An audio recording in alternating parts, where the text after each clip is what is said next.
Welcome to WagerTalk TV. I'm Kelly Stewart at Kelly in Vegas, joined by Tony Finn at Finn at WagerTalk and Marco D'Angelo at Marco in Vegas. I'm just gonna change it to at Marco at WagerTalk or something, and then create Marco in Vegas, and you can't have it back. All right, ask the experts. We have a question here. Best way to handicap weeks 1 through 3 in the NFL in college football lines. What do you use? How do you find value? At The Real Croc with a K. So, Tony, basically what we're looking for is some betting tips. NFL and college football weeks 1 through 3. We all know it can get tricky, right? If you don't have your own set of power ratings and you don't carry it over from the year prior, give some novice bettors maybe or some newbie bettors some tips. I don't do a whole lot different week 1 to week 3 than I would do in week 14 to week 17. Not a whole lot. Okay. There's some adjustments that you'll be making. Obviously, 14, 17 from your power rankings. If not, then you're spot on through week 14. You probably don't need to be betting 14 through 17. You're rich already. You're rich already. You are flush as it comes.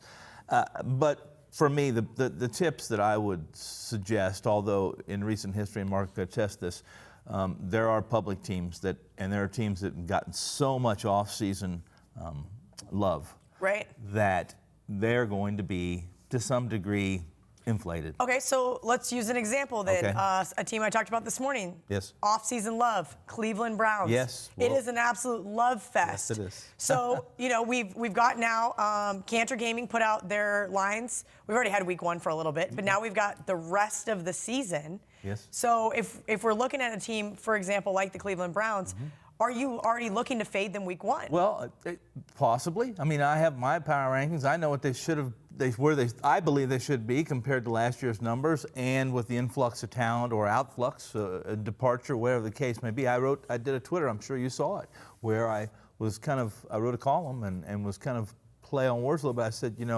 rumors are that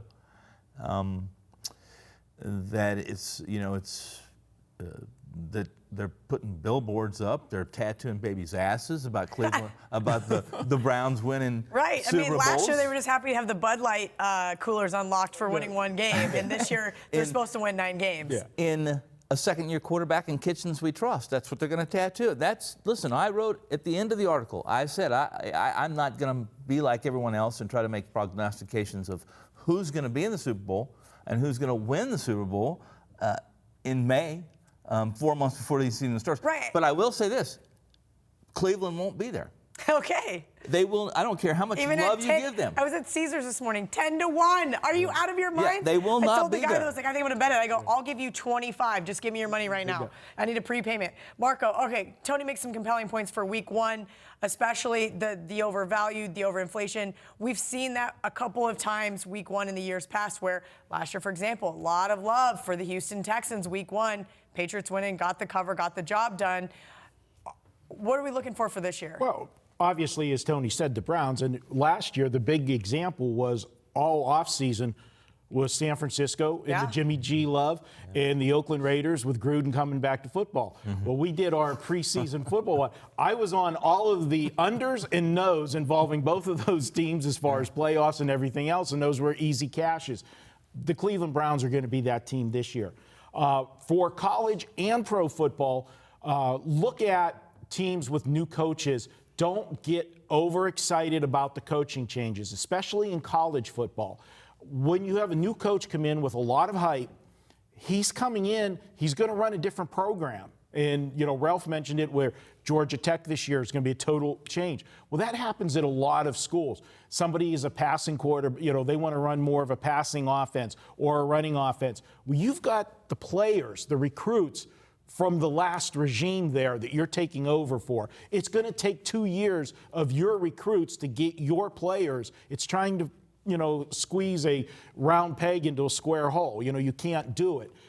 So be careful of that. And those teams, especially if it's a big name coaching move, are going to be overvalued because of that.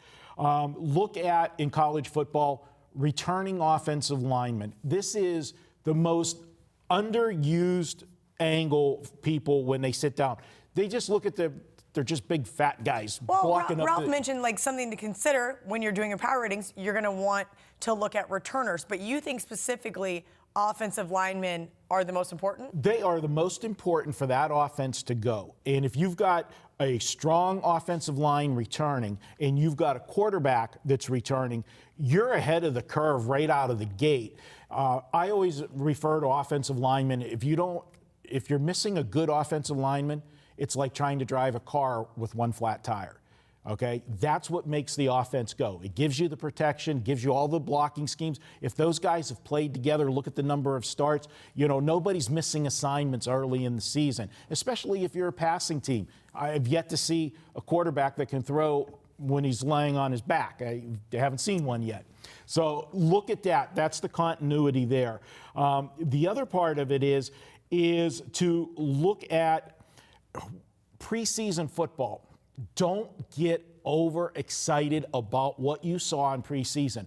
A lot of times, coaches, they just have agendas. They don't care about preseason. Certain coaches want to show nothing. The Bill Belichick's of the world, obviously, yes. Right? So that's a good example.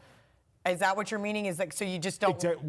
Well, everybody will kind of give everybody the pass, the teams that play bad, but teams that play good, they get on a hype train right away. And a lot of times you'll have a coach come in that's new, that's going to want to get a winning attitude started. Maybe the team's been losing. That's why they fired the previous coach. So he wants to get some love with the fans. So he'll try harder in preseason. And let's face it, if you have two teams and one team is trying to win the game and the other team doesn't care about winning the game, obviously that team's going to have a better shot of winning even if the talent's not there. So don't get excited about that stuff. Look at the games with open eyes. If you see things, what I like to see is if it's a new scheme, how they're handling it, the new coach, if they're running his offense well. But if you saw that he kept his starters into the second quarter in the early games, as opposed to most veteran coaches, the starters see two series snaps, tops in the first game and move on. You got to take it for what it's worth. And that gives you perceived value going into those first weeks because the public only knows what they saw and what they read.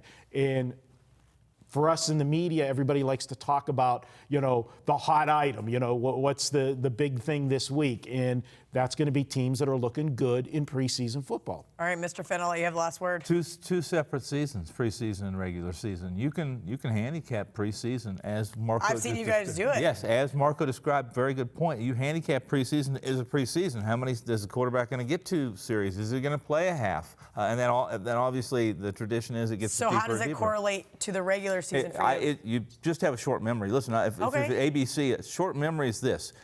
Forget how bad you were last week on your handicapping. When you don't stray from, unless there's something serious injury that's going to adjust your numbers, short memory from week to week. A team's never usually as bad as they were or as good as they were the week before. This week, second week, when you talked about returning starters, offensive line, Marco's correct.